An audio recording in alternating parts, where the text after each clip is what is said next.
Hi guys, welcome back to another vlog Shandu pups Kakinada. ఈ రోజు ఈ వీడియోలో ఒక పప్పిని తీసుకొచ్చాక దాన్ని ఎలా రేస్ చేయాలన్నది ఈ రోజు ఈ వీడియోలో తెలుసుకుందాం. ఇది మీరు అడిగిన టాపిక్ ఏనండి, సో వీడియో స్కిప్ చేయకుండా చూడండి. కాకినాడలో వీధి కుక్కలు పెంచుకునే వాళ్ళకి డాగ్ ట్రైనింగ్ ఫ్రీగా ఇస్తా ఉన్నాం. ARV వ్యాక్సినేషన్ కూడా ఫ్రీగా ఇస్తా ఉన్నాం. బ్రీడ్ డాగ్స్ కి ట్రైనింగ్ కావాల్సిన వాటికి అమౌంట్ అయితే చార్జబుల్. వేరే ఊరి నుంచి వచ్చే బ్రీడ్ డాగ్స్ కి మన దగ్గర బోర్డింగ్ ఫెసిలిటీ కూడా ఉంది. సో వీడియో మన ఛానల్ని మీరు ఫస్ట్ టైం చూసినట్లయితే ఒకసారి ఛానల్లోకి వెళ్ళండి, కంటెంట్ చెక్ చేయండి. కంటెంట్ నచ్చినట్లయితే మన ఛానల్ని సబ్స్క్రైబ్ చేయండి. ఈ వీడియో నచ్చితే లైక్ చేయండి, కామెంట్ సెక్షన్లో మీ అభిప్రాయాన్ని తెలియజేయండి. ఈ వీడియోని మీ ఫ్రెండ్స్తో పాటు షేర్ చేయండి. సో వీడియోలోకి వెళ్ళిపోదాం. ఒక పప్పిని మనం తెచ్చుకున్నాక నైట్ టైమ్స్ పప్పీస్ ఏడుస్తూ ఉంటాయండి. సో నైట్ టైమ్స్ పప్పీ ఏడడానికి మెయిన్ రీజన్ ఏంటంటే, ఒకటి ఆకలి వేయడం, రెండోది అది పడుకున్న ప్లేస్ టాయిలెట్ అయిపోవడం. సో మీరు పప్పీ ఏడుస్తుందంటే దానికి ఫుడ్ ఇచ్చేసారంటే అది ఫుడ్ తినేసి నెమ్మదిగా పడుకోవడానికి అలవాటు అవుతుంది. అండ్ ఇంకొకటి, పప్పీని రేస్ చేసిన బ్రీడర్ కూడా డాగ్ని ఒక దాంట్లో పెడితే ఉండడం అలవాటు అయ్యేలాగా రేస్ చేయాలండి. So that was a breeder చేతిలో ఉంటుంది అదంతా కూడా, అది బ్రీడర్ కాల్ అది. సో బ్రీడర్ మీకు మంచిగా రేస్ చేసిస్తే డాగ్ కూడా మీ దగ్గర మంచిగా అయితే ఉంటుంది. సో దాని ఫుడ్ అది తినగలగాలి. పప్పీని మీరు ఇంటికి ఏ ఏజ్లో తెచ్చుకోవచ్చు, minimum of 30 days. KCI breed అయితే 45 days ప్లస్. సో కేసీఐతో అయితే, వితౌట్ కేసీ అయితే మీరు 30తో తెచ్చుకున్నా, 31 తెచ్చుకున్నా, 29 తెచ్చుకున్నా నాట్ ఏ ప్రాబ్లం. ఎందుకంటే మదర్ దగ్గర మిల్క్ అనేది 20-25 daysకి తగ్గిపోతాయి. సో ఆటోమేటిక్గా మనం డ్రై ఫుడ్ ఆర్ అనదర్ ఫుడ్కి మనం షిఫ్ట్ అవుతాం పప్పీస్ ఉన్నప్పుడు. సో ఆల్రెడీ నా దగ్గర మ్యాల్నైస్ పప్పీస్ ఉన్నాయి, వాటిలన్నింటికి కూడా ఆల్రెడీ మనం ఫుడ్లోకి అయితే తీసుకొచ్చేసాం. సెమోలాక్ పెట్టేస్తున్నాను, పెరుగు పెట్టేస్తున్నాను, తినేస్తున్నాయి. అండ్ దే ఆర్ సూపర్ మాట. ఇంకా 2 male పప్పీస్ అయితే సేల్కి ఉన్నాయి మ్యాల్నైస్. ఆల్రెడీ ఆ వీడియో కూడా మన ఛానల్లో ఉంటుంది. అండ్ ఒక పప్పీని పడుకున్నప్పుడు రాత్రి మాటలు దాని ప్లేస్ టాయిలెట్ తడైపోయినా, ఎందుకంటే తడిపోతే చల్లగా వచ్చేస్తుంటుంది కదా, సో దానివల్ల ఏడుస్తుంది.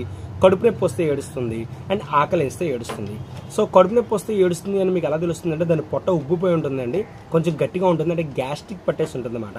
అంటే మనం పెట్టే ఫుడ్ దానికి అరగకపోతే సో ఆటోమేటిక్గా గ్యాస్ అనేది ఫామ్ అవుతుంది కదా.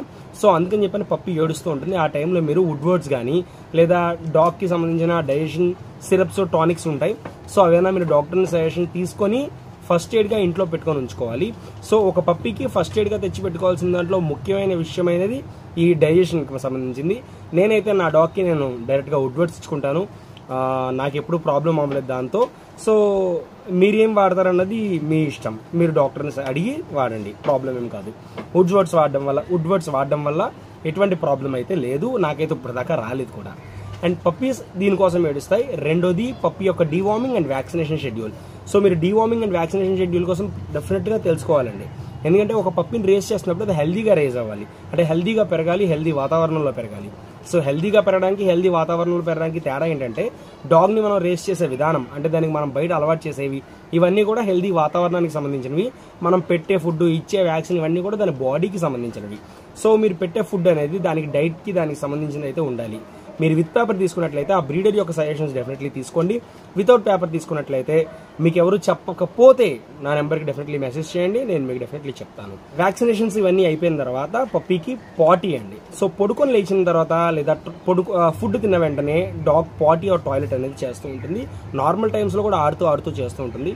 సో ఆడుతున్న చేస్తున్న టైంలో మీరు ఏం చేస్తారంటే, పప్పీని తీసుకెళ్ళి టాయిలెట్ పోస్తున్నప్పుడు తీసుకెళ్ళి బయట పెట్టడం, ఇలా నెమ్మదిగా అలవాటు చేస్తున్నట్లయితే డాగ్ ఈ అలవాటు నుంచి మాని నార్మల్గా బయటికి వెళ్ళి టాయిలెట్ చేసుకోవాలని దాని బుర్రలోకి వచ్చేస్తుంది. ఫుడ్ తిన వెంటనే తీసుకెళ్ళి బయట పెట్టండి, పొడుగులు లేచిన వెంటనే తీసుకెళ్ళి బయట పెట్టండి, నెమ్మదిగా టాయిలెట్కి బయటకు అలవాటు పడిపోతుంది. సాయంత్రం మాటలు ఆడుకోవడానికి మేడమ్కి తీసుకెళ్ళండి, ఒక చిన్న ఎక్సర్సైజ్లా అవుతుంది. మీ వెనకాల తిరుగుతుంది, పరిగెడుతుంది, గెంతుతుంది, నెమ్మదిగా మీ వెనకాల అయితే తిరుగుతూ ఉంటుంది. అండ్ ఇంకొకటి, మీరు జైంట్ బ్రీడ్స్ అలాంటివి ఏమైనా తీసుకుంటే ఇది ఇప్పుడు నేను చెప్పేది పనిచేయదు. మీరు డాబర్మ్యాన్, రాట్వైలర్, గ్రేట్ డేన్ అవ్వదు, రాట్వైలర్ అవ్వదు.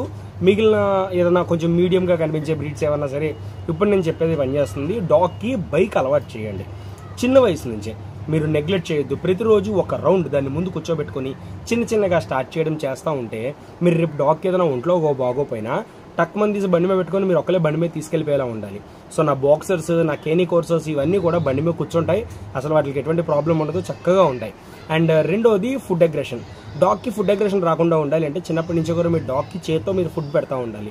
అంటే ట్రీట్స్ చేత్తో ఇవ్వడం కానీ, దాని ఫుడ్ని చేత్తో పెట్టుకుని ఇవ్వడం కానీ, ఇలా నెమ్మదిగా ఇస్తూ నెమ్మదిగా రాస్తూ ఉంటే, చిన్న వయసు నుంచే చేస్తూ ఉంటే డాగ్కి ఫుడ్ అగ్రెషన్ అనేది రాదు. అండ్ ఇంకొకటి, ఫుడ్ అగ్రెషన్ అనేది బ్రీడర్ రేస్ చేసే విధానం వల్ల కూడా ఫుడ్ అగ్రెషన్ రాకపోవడం అనేది ఉంటుంది. ఇప్పుడు నేను నా దగ్గర ఉన్న పప్పీస్కి ఫుడ్ పెట్టినప్పుడు దాని బాడీ అంతా కూడా నెమ్మదిగా ఇలా నిమురుతాను. సో ఎప్పుడైతే రుద్దుతా ఉన్నానో డాగ్ యాక్సెప్ట్ చేస్తుంది నేను నన్ను రుద్దడాన్ని. ఓకే, ఇలా తింటున్నప్పుడు నన్ను రుద్దొచ్చు, ప్రాబ్లం ఏం కాదు అని చెప్పని. ఎందుకంటే డాగ్ వాడి ఫుడ్లో ఆగేసుకుంటుంది అనే భయంతో వాడిని కరుస్తుంది, ఇంకొకటి ఏదైనా చేస్తుంది. మ్యాక్సిమం ఆఫ్ ద ఈ బిహేవియర్ అనేది కొంచెం పెద్ద బ్రీడ్స్లోకి వెళ్ళేసరికి మనం గమనిస్తూ ఉంటాము. సో అది ప్రాబ్లం కాదు, డెఫినెట్లీ దాన్ని మనం ఇప్పుడు నేను చెప్పిన విధానం ఏదైతే ఉందో మీరు చేత్తో నెమ్మది నెమ్మదిగా పెడుతున్నట్టు ఇది పప్పీస్కి మాత్రమేనండి. మీరు పెద్ద డాగ్కి చేత్తో ఫుడ్ పెడితే చేయి చీరేస్తుంది. ఆల్రెడీ ఒక కుక్క నన్ను ఎక్కడి నుంచి ఎక్కడ దాకా కరిచేసింది. ఆ క్లయింట్ నాకు చెప్పలేదు డాగ్కి ఫుడ్ అగ్రెషన్ ఉందని. ట్రైనింగ్కి పిలిచారు, చేతిలో గుడ్డు పెట్టేశారు, అదిగోండి కుక్క అన్నారు. గుడ్డు అడిగితే గుడ్డు ఇచ్చేశారు, అదిగోండి కుక్క అన్నారు. వెళ్ళి చూసేసరికి దాన్ని అడిగా ఏమంటే దీనికైనా ఫుడ్ అగ్రెషన్ ఉందా అని చెప్పని. వాళ్ళు చెప్పని కూడా చెప్పలే. ఇక్కడ నుంచి ఇక్కడ దాకా నాకు కుట్లు పడ్డాయి. ఆల్రెడీ ఇన్స్టాగ్రామ్లో మన పాత పోస్టులు అయితే ఉంటాయి. డెఫినెట్లీ మనం ఇలాంటి చిన్న చిన్నవి మీరు ట్రైనర్స్ డెఫినెట్లీ చెప్పాలండి. చెప్పకపోతే ఇంకోటి ఇలా కుట్లు వేయించుకోవాలి వాళ్ళు కూడా. అండ్ ఇంకొకటి ఏంటంటే ఇది కరిచిందని టాపిక్ కాదు, నార్మల్గా చెప్తా ఉన్నాను. సో మీరు ఫుడ్ అగ్రెషన్ని ఈ కంట్రోల్ చేసుకోవడానికి ఈ మెథడ్ అయితే పనిచేస్తుంది. చిన్న వయసు నుంచే మీరు తినే ఫుడ్లు ఇంకొంచెం ఫుడ్ వేస్తూ ఉండడం, నెమ్మదిగా వేస్తూ ఉండడం, ఇలాంటివి చేస్తే మీకైనా పని అవుతుంది. ఇంకొకటి coming to the part of 3rd to 4th month of training. So 3 నెలల 4 నెలల ట్రైనింగ్లో చాలామంది ఏంటంటే యూట్యూబ్లో చూసేసి చేసేద్దామని చెప్పి అనుకుంటారు. ఇప్పుడు యాపిల్ స్పెల్లింగ్ ఉందండి, యాపిల్ స్పెల్లింగ్ రాయాలంటే ఏపీఎల్ఈ యాపిల్ అని చెప్పి మనకు తెలుసు. చిన్నపిల్లలకి ఎలా అర్థమవుతుంది? ఏపీఎల్ఈ యాపిల్, ఏపీఎల్ఈ యాపిల్, వాళ్ళకి కంఠస్థ పట్టించేస్తే వాళ్ళకి ఓకే ఏపీఎల్ఈ యాపిల్ అని చెప్పేస్తారు తప్ప వేరే స్పెల్లింగ్ ఏదైనా చెప్తే రాదు. ఇలాగే చాలామంది ఏంటంటే ట్రైనింగ్లో చేసే పనుల్లో సిట్ అది ఒక్కటే నేర్పించేసి వేరేదేదో తర్వాత జంప్ కొన్ని చేయించుకోవడం చేయించేస్తుంటారు. సో చేయించడం వల్ల డాగ్ ఇంకా హైపర్ అయిపోయి ఓనర్స్ మీద పడ్డము, వేరే వాళ్ళ మీద పడడము, రోడ్డు మీద వెళ్ళేదోడు పడడము, ఇలాంటివి చేస్తుంటుంది. ఇంకొకటి మీరు పప్పీని బయటికి తీసుకువెళ్ళండి, ఎక్స్ప్లోర్ చేయండి, పార్క్కి తీసుకువెళ్ళండి, బీచ్కి తీసుకెళ్ళండి, కొత్త ప్లేసెస్కి తీసుకువెళ్ళి దానికి కొత్తవన్నీ అలవాటు చేయండి. చిన్నప్పుడే మీ ఫ్రెండ్స్కి వాళ్ళకి ఇంకైనా డాగ్స్ ఉంటాయి, అది కూడా పెద్ద డాగ్స్, చాలా కామ్గా కూల్గా ఉండే డాగ్స్ ఉంటాయి. మీరు వాళ్ళ దగ్గర తీసుకెళ్ళే డాగ్స్తో మీ డాగ్కి ఫ్రెండ్షిప్ స్టార్ట్ చేయించండి. చిన్న వయసు నుంచే వాటితో ఆడుకోవడం మొదలు పెడితే వేరే కుక్కని కరాలి, వేరే కుక్కని చంపాలి అనే ఒక ఉద్దేశం అయితే డాగ్ బ్రెయిన్లో రాదు. మ్యాక్సిమం ఆఫ్ ద ఈ అటాకింగ్ మోడ్ అంతా కూడా మనం ఇండియన్ బ్రీడ్లో ఎక్కువ చూస్తూ ఉంటాం. ముదుల్ హౌండ్, కన్ని, చిప్పిపారి ఇలాంటివి. వేరే డాగ్ ఏదైనా దగ్గరికి వస్తే చంపేస్తాయి కూడా. నా దగ్గర పర్సనల్గా ఉండే డాగ్ ఒక మేకని చంపేసింది, తర్వాత ఒక కుక్కని కరిచేసింది.